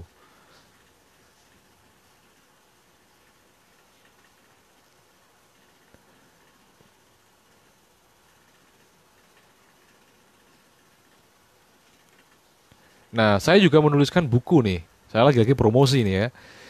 Karena tanpa promosi orang nggak akan tahu. Dan kita harus mengedukasi dulu sebelum orang itu membeli. Dan sekarang sudah banyak yang beli sih buku saya. Salah satunya yang apa namanya yang memberikan kata-kata pengantar endorsement ya, itu Pak Herbert. Beliau adalah psikiater di Kementerian Kesehatan. Nah, bukunya saya ketikin lagi ya. Bukunya judulnya Self Healing. Buku ini premium, jadi lebih premium daripada buku-buku yang saya tulis sebelumnya, karena saya fokuskan kepada penyembuhan diri. Tapi bahasanya awam banget, jadi bisa dibaca oleh siapa saja. Tapi tidak mengurangi esensinya, tidak mengurangi kedalaman dari apa namanya, kedalaman dari materinya. Jadi banyak contoh-contohnya yang nanti bisa dipelajari di situ. Kalau misalkan Anda punya teman, punya pasangan, punya anak yang mengalami luka batin nggak sembuh-sembuh gitu, bahkan menjadi respon stres yang mengganggu kehidupannya, maka bisa tuh dikasihkan buku ini. Kalau dinasihati susah, biasanya karena kita adalah orang yang dekat sama dia, karena menjadi bias gitu ya. Anda bisa tuh beliin buku ini, kasihkan hadiah ke mereka. Atau Anda juga bisa beliin ini untuk pasangan Anda, gitu, dibaca bareng gitu. Intinya adalah mau belajar sebenarnya. Nah, di buku ini nanti ada tuh audio terapinya. Jadi Anda diberikan saya memberikan link gitu ya. Nanti Anda bisa scan dan Anda bisa mendengarkan audio terapi itu sambil tiduran, sambil santai dengan membacanya. Jadi kalau kita hanya terapi aja, kita hanya terapi, teknik-teknik terapi gitu, tapi kita nggak ngerti kisahnya, mindset yang benar kayak apa di balik itu, ketidaksadaran apa di balik itu, maka percuma sebenarnya. Terapi-terapi itu hanya kayak semacam pereda rasa sakit aja dah, painkiller gitu loh.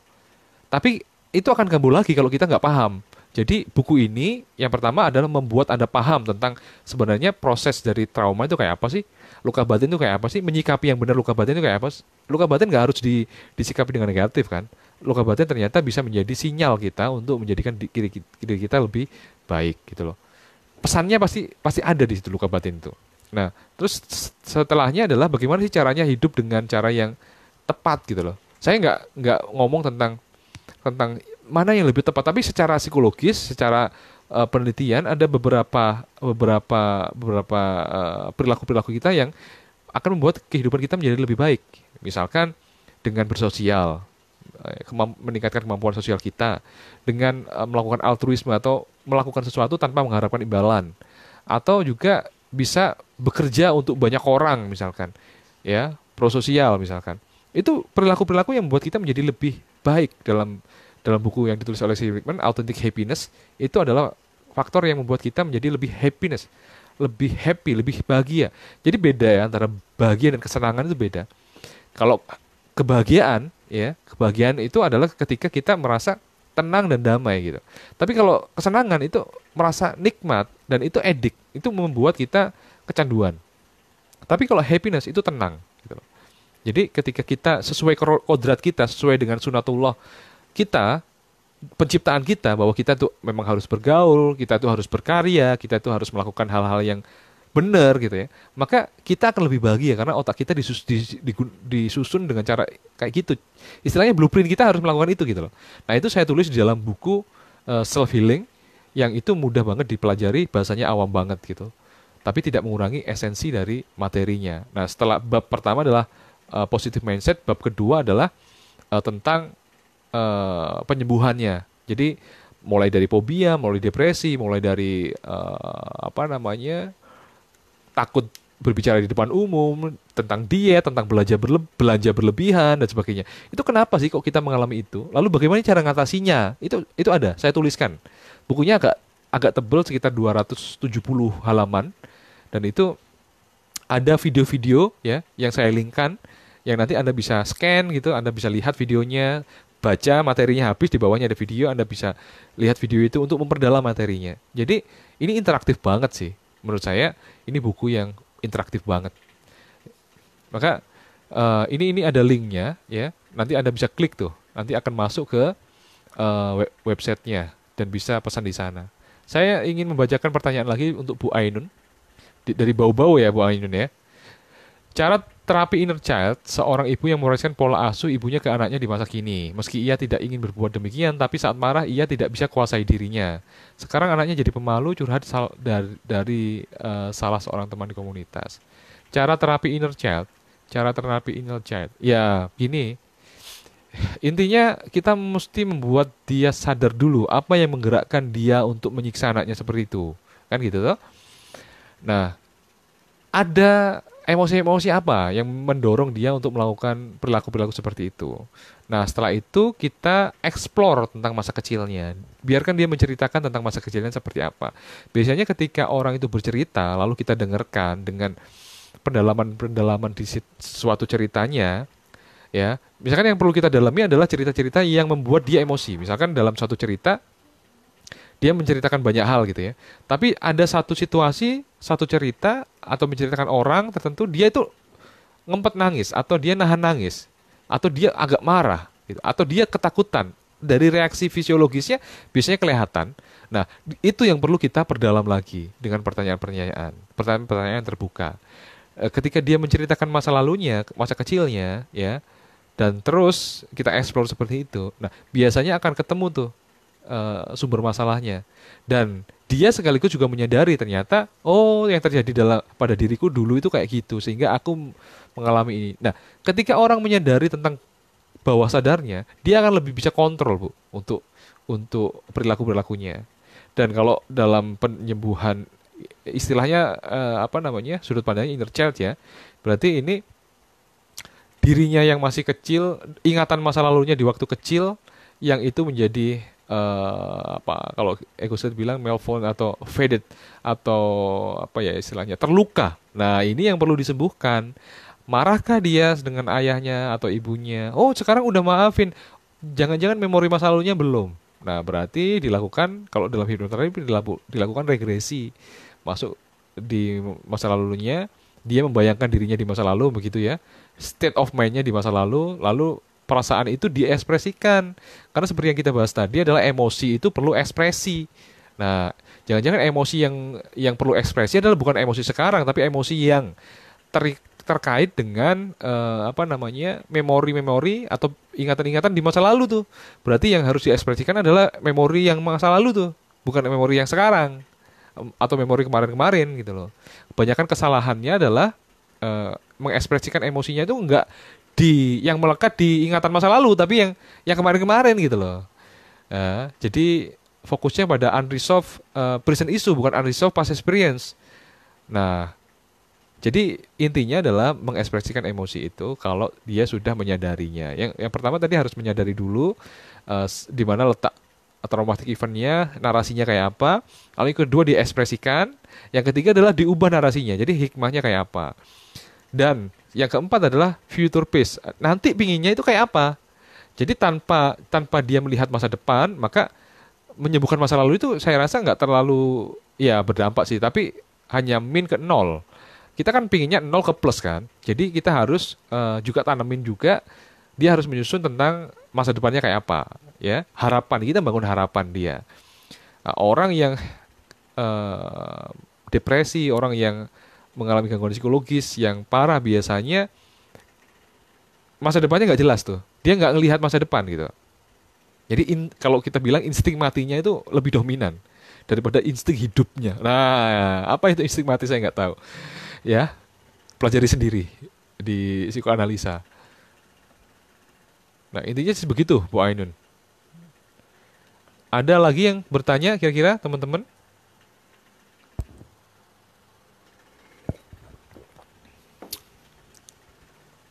Jadi intinya trauma-trauma itu bisa membawa gangguan-gangguan yang berbeda-beda sih satu sama lain tuh setiap orang nggak sama. Tergantung dari mekanisme copingnya dan juga kerentanan dia gitu kan. Dan untuk mengatasi trauma-trauma itu, yang pertama kita harus kenali dulu. Kita harus kenali trauma kita itu kayak apa. Lalu setelah kita kenali, ya ada respon-respon tertentu yang kita itu nggak adaptif gitu. Kalau menghadapi itu nggak bener gitu loh. Ini disebabkan karena apa? Kita harus screening dulu masa lalu kita kayak apa. Hubungannya sama ini apa gitu ya. Hubungan kok ada perilaku-perilaku yang aneh ya ketika aku berhubungan dengan orang yang lebih tua itu nggak sama ketika aku berhubungan dengan orang yang lebih muda. Aku lebih kejam sama anak yang lebih muda ketika aku ngomong itu ngomongnya itu kasar banget. Oh ternyata apa? Oh ternyata apa di masa lalu. Biasanya nggak jauh-jauh dari keluarga biasanya, nggak jauh-jauh dari keluarga. Jadi kalau kita di dalam keluarga itu sering diabein gitu ya, yang dipuji-puji adalah kakak kita. Di situ timbul kecemburuan tuh, timbul konsep diri bahwa saya nggak pantas dipuji. Yang lebih pantas dipuji adalah kakak saya, misalkan kayak gitu. Tapi saya juga ingin dipuji. Jadi di sini kayak semacam kompleks gitu loh. Jadi kayak inferior kompleks kalau bahasanya bahasanya di psikologi itu kayak bingung sama dirinya sendiri. Dia ingin dipuji tapi merasa juga nggak pantas dipuji kayak gitu. Dan ada anak-anak yang masa kecilnya itu suka diganggu sama kakak-kakaknya karena kakaknya banyak, dia yang paling kecil, dia diganggu terus sama kakaknya, digodain terus gitu ya. Waktu dia menjadi orang, istilahnya dia udah dewasa gitu ya. Dia suka ganggu temennya yang lebih lemah. Suka digangguin. Ada anak kecil itu digangguin gitu. Ada anak kecil itu biasanya dia suka ganggu. Nah, kenapa dia seperti itu? Nah, ternyata ya itu tadi. Ada masa lalu yang seperti itu. Jadi sebenarnya apa yang kita lakukan saat ini itu selalu biasanya berhubungan dengan masa lalu. Bukan kita terapinya bukan berorientasi pada masa lalu aja, bukan itu aja. Kita juga berorientasi pada masa kini dan masa depan juga. Kan tapi masa lalu itu nggak bisa kita bein karena itu adalah narasi yang perlu kita tahu agar kita memahami bahwa oh iya ya yang nyebabin saya kayak gini tuh gini, yang mempunyai saya akhirnya mempunyai pikiran seperti ini adalah peristiwa itu dan seterusnya dan seterusnya. Oke, jadi bahasan kita panjang kali lebar dan semoga apa namanya bermanfaat ya bagi kita. Kayaknya materi kita juga udah habis nih, udah habis. Nah, minggu depan, bukan minggu depan ya, besok kita akan bahas lagi tentang sesuatu yang menarik. Nanti saya umumkan di Facebook atau di Telegram, silahkan. Nah, bagi teman-teman ya yang ingin ngecek buku saya tiap hari juga akan promo nih buku saya. Karena kalau kita promo ini sebenarnya kan kita syiar ya, tidak hanya nyari untung aja, tapi di situ ada syiar kita agar orang itu bisa menjadi lebih baik. Karena saya yakin nilai buku saya ini juga akan bagus gitu loh. Istilahnya ini akan membawa dampak yang bagus banget bagi pembaca. Jadi saya akan tidak segan-segan untuk mempromokan buku saya. Ini Anda bisa klik ya di komen yang saya kasihkan barusan. Harusnya bisa dipin ini sebenarnya, tapi saya nggak tahu nih kalau pakai HP ngepinnya kayak apa. Nah, dalam buku saya ini ada juga cerita-cerita yang benar-benar detail gitu loh. Kalau Anda baca itu kayak Anda akan mengerti, oh ternyata selama ini saya alami kayak gitu ya. Oh selama ini orang yang mengalami ini kayak gitu ya. Nah, itu akan ngerti. Dan ini cara nyembuhin kayak gini. Jadi ini bisa jadikan eh, terapi membaca, ya, terapi membaca bagi Anda. Atau kalau misalkan Anda merasa nggak punya gangguan, itu oke. Ini untuk pemahaman Anda. Kenapa? Ini penting karena untuk mengetahui orang lain. Oh ini kok sensitif sama ini ya? Oh ini sensitif sama ini. Oh karena dia trauma. Ini Anda ngerti gitu loh. Kayak Anda jadi sakti. Gitu. Terus kalau Anda sebagai orang tua nih, oh ini ya aku harus lakukan biar anakku nggak begini misalkan. Itu bisa dilakukan seperti itu. Jadi silakan untuk ngeklik nih ya, ngeklik eh di link komen di komen ini ada link ya. Anda klik di situ, nanti ya di save dulu. Nanti bisa lihat apa namanya penjelasan lebih detail tentang buku yang saya jual, yang saya tulis ya. Silakan kalau ada pertanyaan teman-teman, apapun pertanyaannya, saya punya waktu ya, kita punya waktu sekitar 5 menit lagi sebelum kita nanti akhiri karena besok kita akan bangun pagi untuk sahur ya. Ada pertanyaan teman-teman? Ada dokter Gembong. Pak Herbert ada dokter Gembong, Pak. Ini kayaknya masih di Sebaru ya? Dokter Gembong masih di Sebaru, Pak. Gimana kabar Sebaru sekarang? Kangen nih bisa nongkrong-nongkrong di apa namanya dermaga.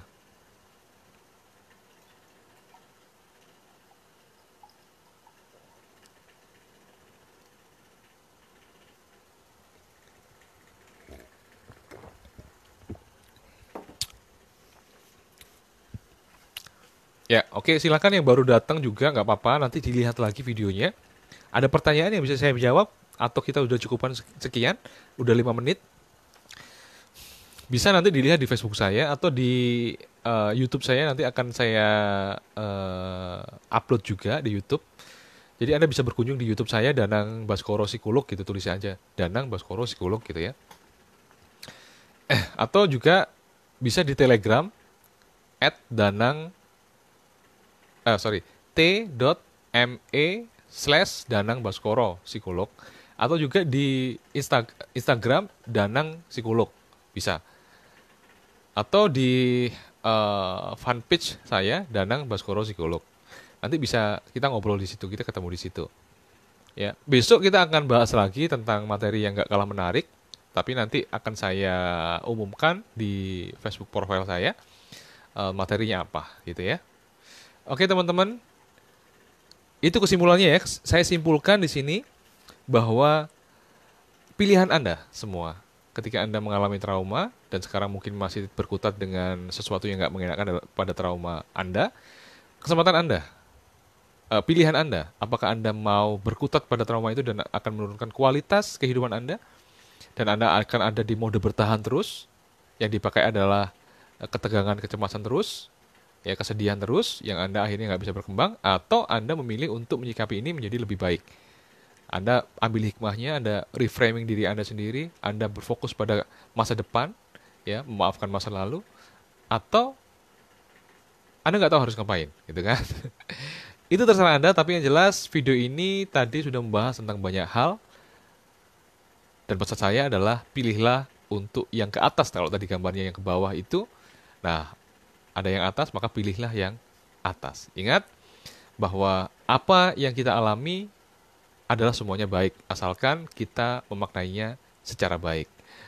Kesembuhan bukan hanya untuk kita, kebaikan bukan hanya untuk kita, tapi juga untuk orang-orang yang kita sayangi di dekat kita, untuk anak kita, untuk pasangan kita, untuk orang-orang yang kita layani di luar sana, dan banyak orang yang lain yang berhubungan dengan kita. Itu dulu teman-teman, terima kasih untuk sudah hadir ya, beberapa orang sudah hadir. Kita ketemu lagi besok di jam yang sama, insya Allah kalau nggak ada halangan.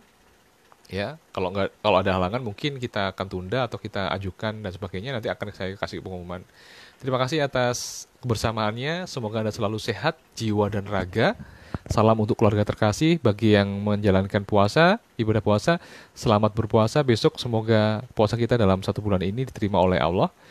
Bagi teman-teman yang lain, selamat tidur, selamat beristirahat. Semoga selalu sehat. Salam untuk keluarga. Assalamualaikum warahmatullahi wabarakatuh. Salam dari saya, Danang Baskoro, psikolog.